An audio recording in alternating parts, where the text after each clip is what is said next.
Doomsday fish কি পৃথিবী ধ্বংসের পূর্বাভাস? তাহলে কি 2025 সালে আমরা কোনো মহাবিপর্যয়ের সম্মুখীন হতে যাচ্ছি? এই ডুমসডে ফিশই কি তার আগাম সতর্কবার্তা? কেন সবাই বলছে যে এর দেখা পাওয়া বিশ্ববাসীর জন্য অমঙ্গল? চলুন জেনে আসি। সম্প্রতি সোশ্যাল মিডিয়া জুড়ে ডুমসডে ফিশ নামের একটি বিরল প্রজাতির মাছের ভিডিও ভাইরাল হয়, যেটি মেক্সিকোর বাজা ক্যালিফোর্নিয়ার সুর এলাকার অগভীর পানিতে এটি দেখা গেছে, যা সৈকতে উপস্থিত মানুষদের খুব কৌতূহলী করে তোলে। 2024 সালেও পশ্চিম ক্যালিফোর্নিয়াতে তিনবার ডুমসডে ফিশের দেখা পাওয়া গেছে, যা 125 বছরের মধ্যে প্রথমবারের মতন ওই অঞ্চলে দেখা গিয়েছে। তবে 3টি মাছই মৃত অবস্থায় পাওয়া গেছে। তাহলে কেন এই মাছকে ডুমসডে ফিশ বা শেষ বিচারের দিনের মাছ বলা হচ্ছে?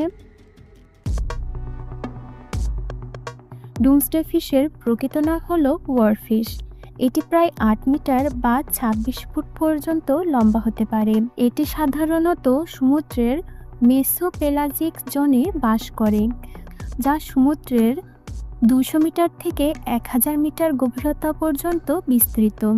এই জোনকে টুয়াইলাইট জোনও বলা হয়, কারণ এখানে খুব কম পরিমাণে সূর্যের আলো পৌঁছায়।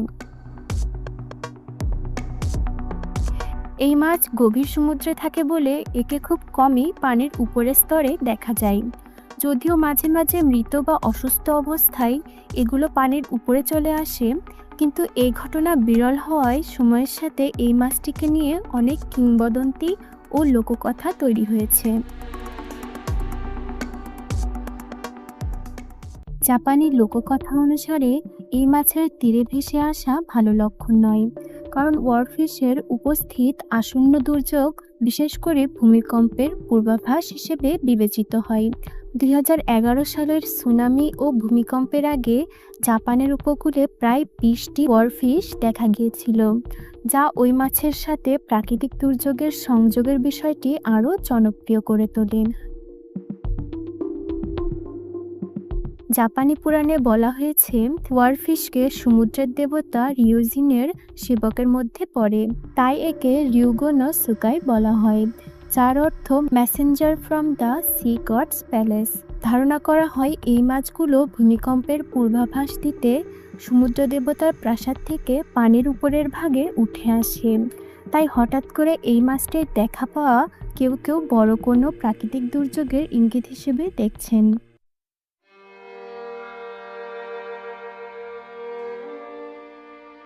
বিজ্ঞানীদের মতে এখনো পর্যন্ত কোনো গবেষণায় নিশ্চিত করা যায়নি যে ওয়ারফিশের আবির্ভাব প্রাকৃতিক দুর্যোগের পূর্বাভাস দেয়, কিন্তু তারা ধারণা করছেন যে সমুদ্রের গভীরে ভূমিকম্প, আগ্নেয়গিরির অগ্ন্যুৎপাত, প্রবল ঝড় বৃষ্টি এবং অনেক সময় সমুদ্রের গভীরে পারমাণবিক বোমা বিস্ফোরণের কারণেও গভীর সমুদ্রের প্রাণীরা নিরাপদ স্থানের সন্ধানে উপরের দিকে উঠে আসে। আবার বর্তমানে সমুদ্রের দূষণ বৃদ্ধি পাওয়ায় এদের স্বাভাবিক বাসস্থান পরিবর্তন হচ্ছে, যার ফলে দিন দিন উপরের স্তরে এদের দেখা যাচ্ছে। এছাড়াও বিজ্ঞানীরা মনে করছেন এল নিনো এবং লা নিনার জলবায়ু পরিবর্তনের কারণেই অগভীর জলে ওয়ারফিশের দেখা মিলছে। তো ভিউয়ার্স, আপনার কি মতামত? ডুমসডে ফিশ সত্যিই কোনো বিপর্যয়ের পূর্বাভাস, নাকি এটি নিছক কাকতালীয় ঘটনা? কমেন্টে জানান।